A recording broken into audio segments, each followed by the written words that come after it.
What trends are hot and what trends are not really? Which one is to follow and be inspired by, and which one is just to avoid? In this video, we're going to be talking about the trends of 2024. We're in the middle of the season right now, we're in the middle of the year, and that's just the right time to talk about it. I'm recommending you to follow the time, to be inspired by those things, to create the personal pieces that reflecting your specific love story, but not just blindly following the trend. So without any further ado, let's just go right into this.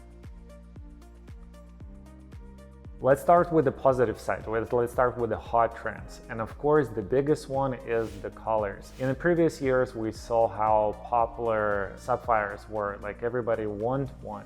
Everybody wanted Diana's inspired ring, and the sapphires were really hot and trendy. Well, now we went further. We went towards the aquamarines. We went towards morganite, different kind of sapphires, including green one, and the yellow, and so forth and so on. They look beautiful. They look different. They look very personalized. They look very special. And this trend is still big. And now we have even bigger advantage. We have the lapstones.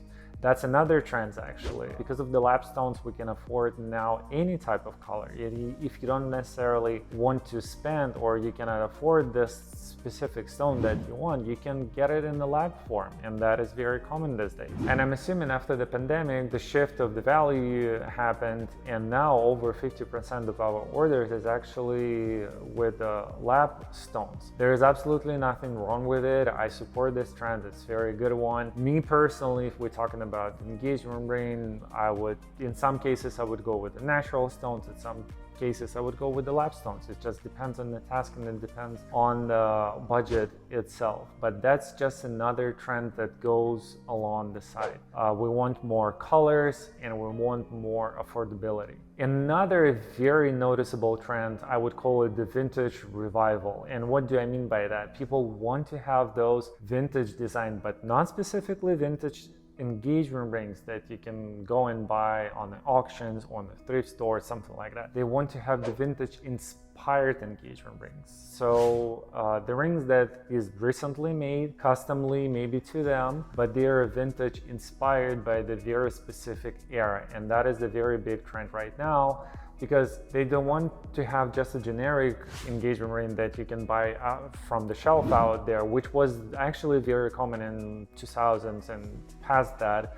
They want to have the piece that is specifically related to them, and the vintage engagement ring, vintage inspired engagement ring is one of the options out there. Naturally, from this trend, we go into another trend. We go into the personalization. Just a few years ago, it was somewhat common request. Let's say 20% of the orders would do some sort of customization on their engagement ring and so forth. These days, the number is completely different. Everyone wants their pieces to be customized towards them. They want to reflect their story of love in this engagement ring. They want to reflect their personality in this engagement ring, and so forth and so on.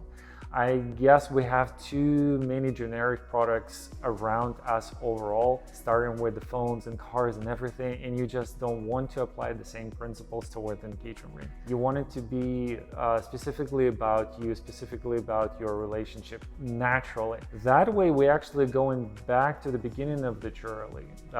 Before the Industrial Revolution, all the pieces were made specifically for the customer, specifically according to their sketches, and they reflected the story. That's why vintage pieces are so valuable, and I think now people coming back to this trend, especially considering that price-wise, lots of the times those pieces are quite equal, unless of course you go into the Tiffany's and ordering the custom piece from them. Of course, that's going to be a different number. But if you, let's say, go into us, the cost of the engagement ring would be about the same. So that's another big trend out there. And another big trend that keep evolving through those past years is sustainability. And I fully support that. That is very important. People want to show that they want those beautiful sparkles sparkly, shiny things, but they also want to reflect their value. They want to support with their own money sustainability. They want to say like, hey, we want this beautiful sparkly stone, but we want to make sure that it didn't affect the environment, the lifestyle of the person who mined it, and so forth. Same for the gold. They want to make sure that it's recycled gold. Just in general, they want to make sure they're not harming anyone with their buying trend. And that's a beautiful thing. I think we're just at the very beginning of the process overall, and it's keep getting better and better, and looks like everybody is actually enjoying that. Well, besides the big corporation, of course, but everyone else is actually really enjoying that, and I think it's a beautiful thing. And thanks to our new generation who is actually starting this trend, is actually pushing toward this brand and refusing to buy things that are not sustainable. I already talked about the trend that goes toward the customized pieces with engravings and things like that. But another trend that we have right now, and I hope it's going to grow, is completely custom pieces that do not based on anything. They do not based on any existing designs. They're not repeating anything. They made from scratch with a designer just sitting down there with the sketches, with a list of tasks and so forth and so on. Those were quite rare just a few years ago. Right now, it's more and more trendy. And I love that. I love when people want to create something very specific for them. And that's another big trend.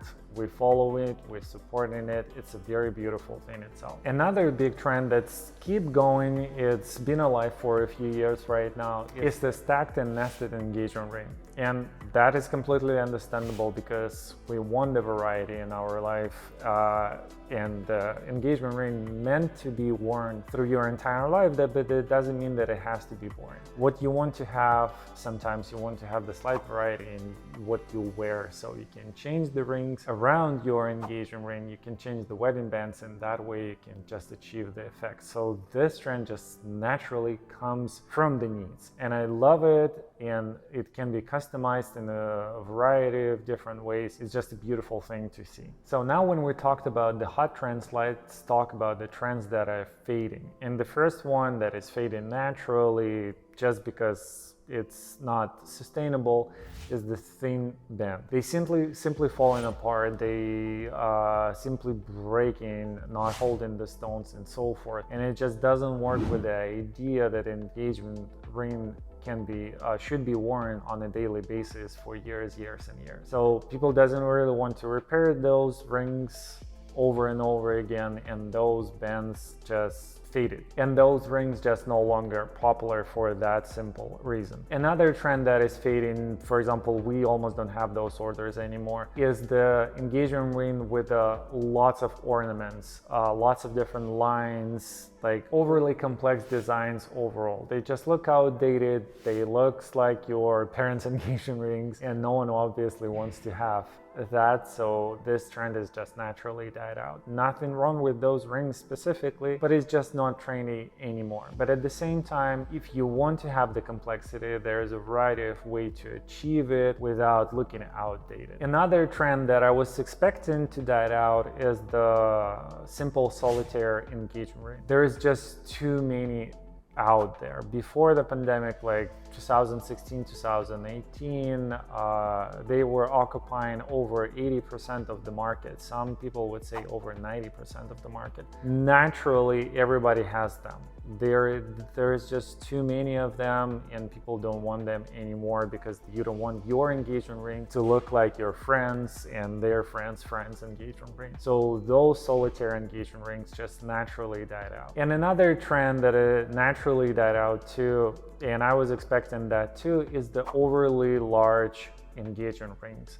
And as soon as the lapstones got introduced, the moissanite, the other lapstones, people went for the extra large engagement rings. And the celebrity probably put their thing into that trend. But very quickly, people find out that it's hard to live with this kind of ring. It's hard to drive your car or carry your groceries or do normal things on a daily basis. And most likely, celebrities doesn't wear those rings on a daily basis too. They might go to Oscars and things like that, to the special special event, but on a daily basis they're wearing something else. We don't have this luxury most of the times to have 2 or 3 engagement ring, or as the Beckhams, they have 12, 13 engagement rings, somewhere there. So those big, extra large engagement rings died out too as a trend, just simply because they are not comfortable to wear on a daily basis. So now when you know what trends are hot and what's not, what do you do with this information? Do you follow one things and not follow the others? Not really. That's not what I would recommend.